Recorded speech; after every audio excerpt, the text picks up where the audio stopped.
Hi everybody, I am TheReadingTortie and welcome back to my channel.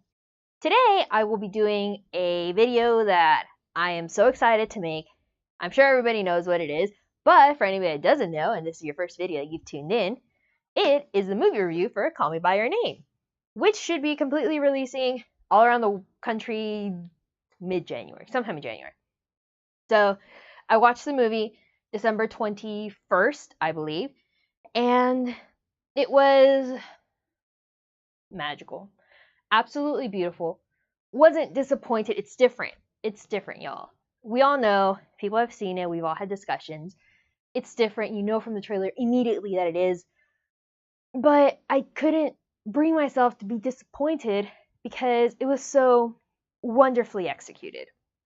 So, this is, I think, my second or third movie review, and I actually have properly typed out notes. I wrote these while I was out of town, so I didn't have my notebooks and stuff, but all the better because I might actually be reading this a little more than I usually do because I want to properly communicate what exactly I felt for this movie. The book, as we all know, completely wrecked my life and consumed my soul, and I need to buy like every possible edition of this book, just like I will buy the movie, and I need a lot of Oliver and Elio swag and some sort of tattoo from this book that I have not yet decided, but I will eventually get, and I will let you guys know what it is. So, the movie review is going to be, like I said, a little more read than usual, especially when I'm talking about the synopsis and things like that. The other video I'm going to post in conjunction to this is going to be the book versus movie. So while this covers the movie as a whole, the other video will be about the differences and the similarities that I saw and thought were noteworthy enough to discuss in a video between the book and the movie. There are differences. It ends differently, which Andre Osman, I believe, or Luca, I'm sorry, sir, I don't know your last name. He notes that it's different, so it's not a big secret, but I personally wasn't disappointed. So, with that, let's start.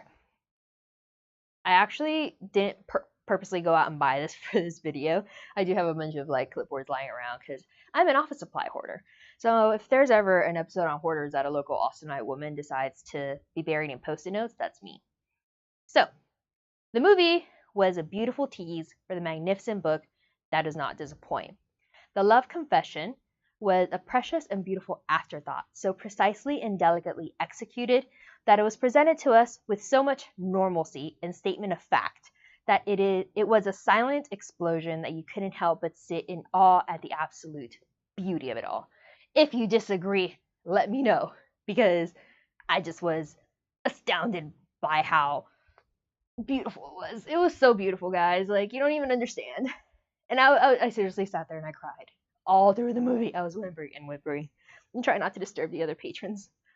It follows the book's atmosphere perfectly, neither dramatizing this very crucial moment of the book, but presenting it with a delicate, unpolished finish of realism that knocks you off your feet.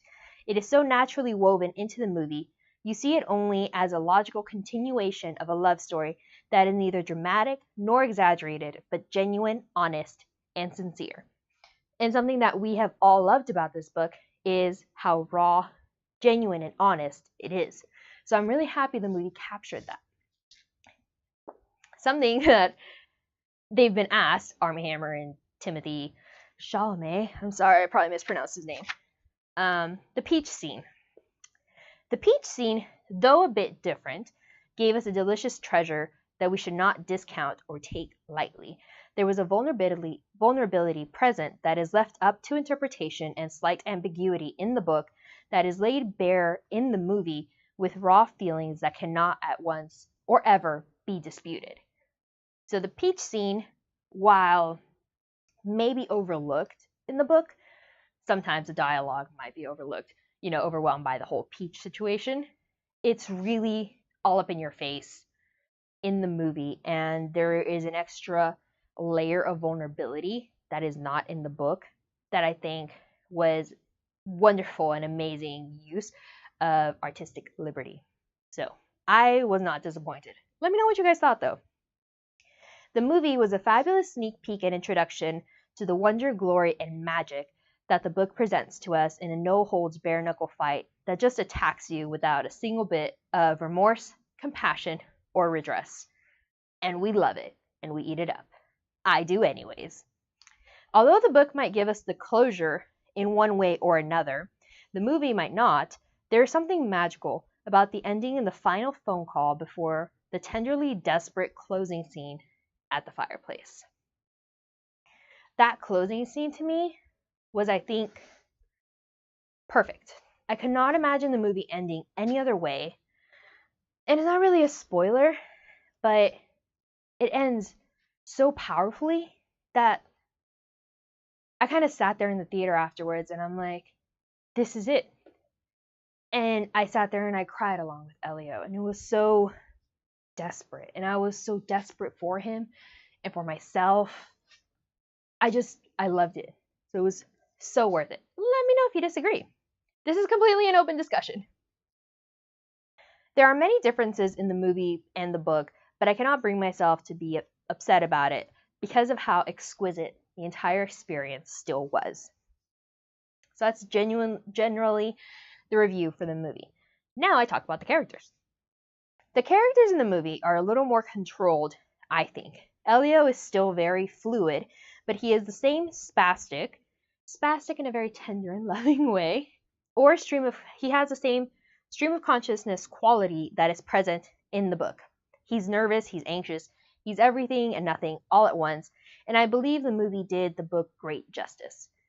Oliver was also perfect. He was as casual and nonchalant as he was in the book. He was as charismatic and liked by everyone, and I really think that Armie Hammer conveyed it, owned it. He was Oliver, and he was a free spirit, and I loved it because he really carried the air that Oliver had in the book. So I think that they were absolutely perfect. The professor, Professor Perlman, I can never know his first name. I'm sorry, sir. You're an amazing character. The professor is as peaceful, enlightened, beautiful, and understanding as I had hoped, imagined, thought he would ever be. He is exactly what I imagined him to be, and when he came on scene, in the trailer and in the movie, it still just like rocked me back, and I'm like, oh my gosh, this is amazing. This man's character is brilliant and beautiful. He is what I saw and felt when I read the book, and when he spoke, it was peaceful and wise, and I felt lulled into a state of comfort and acceptance. I felt like with every word he spoke, he was comforting me in whatever pain or confusion I could possibly be in. Whatever he said would make it better. When he talked to Elio, that pivotal moment post-Oliver, I think it's pivotal, the conversation made my heart swell, and it just annihilated me. It was beautiful and magical, and sitting in the theater, I was Elio, and he was telling me to live every pain, every sorrow to its fullest, because you only live on this rock once, and it is a sin, crime, and affront to your own humanity to negate yourself those feelings.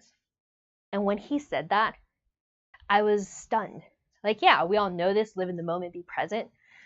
But when he said it, I felt like I had been living my life in a hollow way and with a lack of sincerity that he kind of calls us all to action for. Live life with sincere, honest feelings. And if you're sad, you don't have to go jump off a building about it or, wallow and cry openly. You should. If you want to, please, by all means. But it's more about internalizing and feeling everything to its fullest so that you never have a regret. And that's what this book's about, not having regrets. And yet, we all kind of feel like there's regret here. So sad. The setting, somewhere in northern Italy, was hot, it was summer, and it was very real. It's better than what I could have imagined, and while the stream of consciousness quality in the book might have left you up to ambiguous interpretation and possible confusion as to the setting, the movie really solidifies it and grounds it so that while Elio is kind of running around being fluid and being here and there and, everywhere else in between, the setting is very grounded. So you have a reference point to where everything is going and what's going on. So I really like that. And it was very beautiful and very live. And it is 2 pages. Okay. So the plot, the conflict, and the resolution. They follow the book. I could see it all the way it was written. And although we don't have Elio's commentary, which I was surprised that they didn't do, but happy that they didn't, because the movie worked so well without it, it hit on almost every pivotal point in the book. Every landmark in the book was addressed in one way or another in the movie, and it was as magical as I had hoped it would be, even if it was different. Just because it's different doesn't mean it's bad. It means there's a new aura of magic that you can experience. So you're not like, oh, I know what's coming. There's a little slight difference. And that magic that you read for the first time is present and renewed, because it's like you're seeing it for the first time again. And that's just beautiful. The resolution, although different from the book, was no less impacting and powerful. If anything, the movie's resolution does not give you the considerate closure and wind down from the emotional assault it inflicted upon you that the book does. In the book, you have like 50, 75 pages to cope with it. The movie doesn't give you that. The book, although it left the story up in the air for people that don't break down the book page by page, read it 10 times over and analyze it sentence by sentence, gives you time to cope with what happened, find peace in what could have been, and hope for what the end of the life might bring. So this book really, it kind of holds your hand as you go through the love that at least I felt that I had lost. So the book is more considerate in that. The movie isn't, but I still love it. And it can totally, wreck my soul any day, and I would still love it. The movie was made with artistic honor and dignity of the book in mind. It was upheld and shown brilliantly through the entire cast. The chemistry between Armie Hammer and Timothée Chalamet, I'm sorry, sir, if I'm mispronouncing your name, I'm sure I am, was as real as Oliver and Elio's chemistry was in the book. They are Oliver and Elio, and I cannot imagine anybody else ever in this life, the next life, any other life that they could possibly have be except Armie Hammer and Timothée Chalamet. I'm sorry, sir, but you guys are brilliant. I'm sure they're not going to be watching this review because, I'm like a nobody, but if you are, the movie was spectacular. It was beautiful. They did such a wonderful job about it, and when I was watching them, I just kind of like, man, these are the actual guys, and then I realized, no, actually, they're just actors. But the aura, the spirit, the everything that was in the book, they personified it, conveyed it, they owned it, and they made sure that they gave it to us the way we were expecting, at least the way I was expecting. I was so happy with the movie, so happy with the book. I was so happy. And although it was different, although I saw the differences, and I might have hoped for certain places to be different, it was completely satisfying. And I cried from the beginning to the end, and I was whimpering. And when Elio was looking at the fireplace, I sat there and I cried too. And I longed for Oliver the way Elio did. And I longed for that closure, for that happily ever after that we're not going to have. So it was lovely.